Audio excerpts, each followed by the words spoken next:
रोज दवाइयाँ पे दवाइयाँ खानी पड़ रही है, और ऐसे केस में फिर आप डॉक्टर से कंसल्ट करते हैं और वो आपके एक्सरे देख के आपकी फिजिकल कंडीशन को देख के बताते हैं कि इसमें नी रिप्लेसमेंट की आवश्यकता है, घुटना पूरी तरह से खराब हो चुका है, तो डेफिनेटली आपको उस सर्जरी की तरफ जाना चाहिए। पेशेंट को अंदर से खुद से गट फीलिंग आनी चाहिए कि भाई अब मैं पूरी तरह से लाचार हो चुका हूँ और मुझे ऑपरेट कराना है। जब तक वो फीलिंग नहीं आती, पेशेंट को लगता है कि मैं कहीं ना कहीं चल सकता हूँ, मेरा भी काम चल सकता है, डेफिनेटली वो उस चीज को ऑप्ट कर सकता है। ये हमारी बॉडी ह्यूमन बॉडी है और किसी भी चीज को एक तरीके से आप क्वांटिफाई नहीं कर सकते कि भाई वो पेशेंट इतना ठीक हो गया और मैं उतना ठीक नहीं हुआ। वो सारी चीजें आपकी फिजिकल हेल्थ पे, आपकी मसल की हेल्थ पे, और ऑयली फूड्स हो गया, सॉल्ट हो गया, कुछ शुगर हो गया, उनका इंटेक कम करें ताकि आपका बॉडी वेट ना बढ़े। साथ में अगर कोई कोमॉर्बिडिटी है जैसे कि थायराइड हो गया, शुगर हो गया, उनका एडिक्वेट कंट्रोल होना जरूरी, नहीं तो वो वेट कंट्रोल नहीं होने देंगे। रिप्लेसमेंट भी करवाना पड़ जाता है, तो ये ऑपरेशन जो रहता है नी रिप्लेसमेंट का, इसमें लोगों को करवाने से पहले क्या ध्यान रखना चाहिए?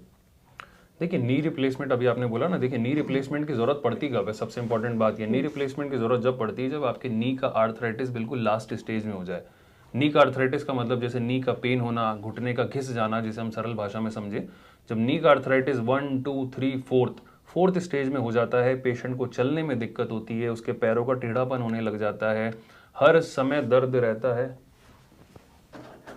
हर समय घुटनों में दर्द बना रहता है, और उन्हें वही पेन किलर्स की जरूरत पड़ रही है, वो अपने वॉशरूम की जाने की या एक्टिविटी ऑफ डेली लिविंग जिसे कहते हैं, जैसे खाना खाना, उठना, वॉशरूम जाना, घर में थोड़ा सा बाहर जाना, लौट के वापस आ जाना, या स्टेयर्स अप एंड डाउन होना, अगर ये सारी एक्टिविटीज आपकी कहीं ना कहीं हैम्पर हो रही है और आप बहुत ज़्यादा पेन से परेशान है, रात में नींद नहीं आ रही है, रोज़ दवाइयाँ पे दवाइयाँ खानी पड़ रही है, और ऐसे केस में फिर आप डॉक्टर से कंसल्ट करते हैं और वो आपके एक्सरे देख के आपकी फिजिकल कंडीशन को देख के बताते हैं कि इसमें नी रिप्लेसमेंट की आवश्यकता है, घुटना पूरी तरह से खराब हो चुका है, तो डेफिनेटली आपको उस सर्जरी की तरफ जाना चाहिए।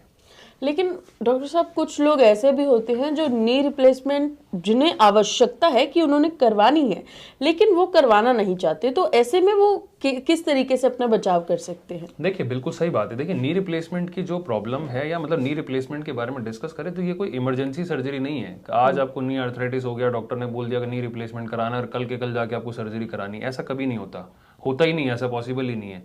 किसी भी पेशेंट को नी आर्थराइटिस की प्रॉब्लम कई सालों से चलती हुई आ रही होती है, एक ही दिन में नी आर्थराइटिस हो ही नहीं सकता है। तो जब सालों से प्रॉब्लम चलती हुई आ रही है और उसके बाद आपको ऐसा लग रहा है कि पेशेंट को अंदर से खुद से गट फीलिंग आनी चाहिए कि भाई अब मैं पूरी तरह से लाचार हो चुका हूँ और मुझे ऑपरेट कराना है, जब तक वो फीलिंग नहीं आती, पेशेंट को लगता है कि मैं कहीं ना कहीं चल सकता हूँ, मेरा भी काम चल सकता है, डेफिनेटली वो उस चीज़ को ऑप्ट कर सकता है। ऐसी कंडीशन में वो किन चीज़ों का ध्यान रखें? देखिए नी आर्थराइटिस में क्या हो रहा है, नी पे पेन हो रहा है, तो घुटने पे जोर पड़ने वाले ऐसे कोई भी मूवमेंट्स हैं, जैसे कि सीढ़ी चढ़ने उतरने का काम हो गया, पलथी लगा के बैठने का काम हो गया जिसे हम चौकड़ी मारना बोलते हैं, इंडियन टॉयलेट्स हो गए, इंडियन वॉशरूम हो गया, उसकी जगह हम कॉमोड्स यूज़ कर सकते हैं। आपका वेट कंट्रोल रहना चाहिए, बॉडी का वेट ना बढ़े, वजन ना बढ़े, वजन बढ़ेगा तो पैरों पे गिरेगा, पैरों पे गिरेगा तो जाहिर सी बात है आपको पेन ज़्यादा होगा। तो वेट कंट्रोल रहे, वॉशरूम का आप ध्यान रखें, आप इंग्लिश कॉमोड्स यूज़ करें, स्टेयर्स चढ़ने उतरने का काम कम से कम करें, पलथी लगा के बैठने का काम कम से कम करें, और नी कैप भी पहन सकते हैं, घुटने पे मोजे जैसा होता है, नी कैप थोड़ा सा आपको हेल्प करता है। आप कुछ पेन किलर, थोड़ी बहुत जो नाम मात्र की पेन किलर जिनके साइड इफेक्ट्स नहीं है, आप वो ले सकते हैं थोड़े समय के लिए।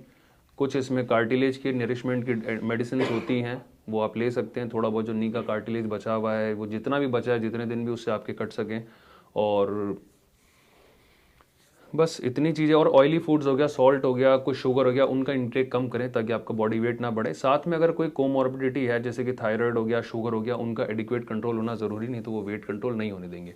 तो इन सब चीज़ों से आपका कुछ दिन काम चल सकता है। अगर आप स्टेज 4 में नहीं है, मानिए स्टेज 2, स्टेज 3 और 4 के बीच में है, तो इन सब प्रक्रिया से या इन सब प्रिकॉशन से कुछ समय, कुछ महीने, कुछ साल आपके डेफिनेटली आसानी से कट सकते हैं। तो जो नी रिप्लेसमेंट जब करवाते हैं लोग, उसके बाद कितना समय लगता है बिल्कुल ठीक होने में, या मतलब परमानेंट क्योर हो जाता है घुटने में दर्द का नी रिप्लेसमेंट के बाद?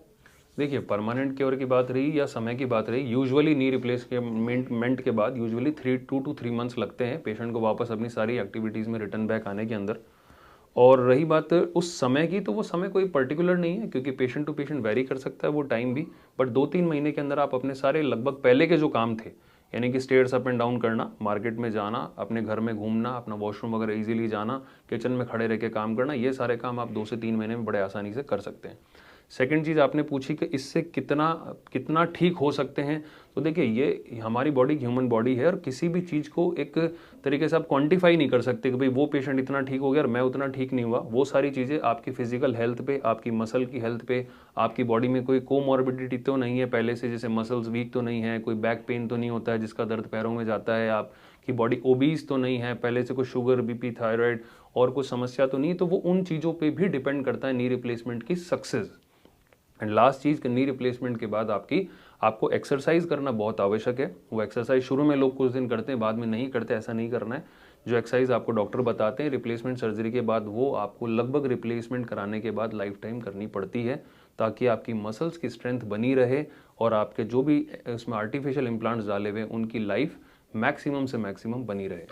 तो सर्जरी सक्सेसफुल है, सही इंडिकेशन होना चाहिए सर्जरी के लिए, यानी कि सही मरीज का चुनाव होना चाहिए, प्रिसीजन होना चाहिए सर्जरी को करने के लिए, जो कि एक टेक्निकल पॉइंट ऑफ व्यू से चीज़ें हैं। और उसके बाद में कुछ दिन मेडिकेशन होती है जिसमें कैल्शियम, विटामिन डी, मल्टीविटामिन चलते हैं और एक्सरसाइज होती है आपको करनी है। अगर आप ये सारी चीज़ें करते हैं और आपको अनकंट्रोल डायबिटीज़ नहीं है या आपका बॉडी वेट ज़्यादा नहीं है, तो रिजल्ट आने के बहुत अच्छे चांसेस है।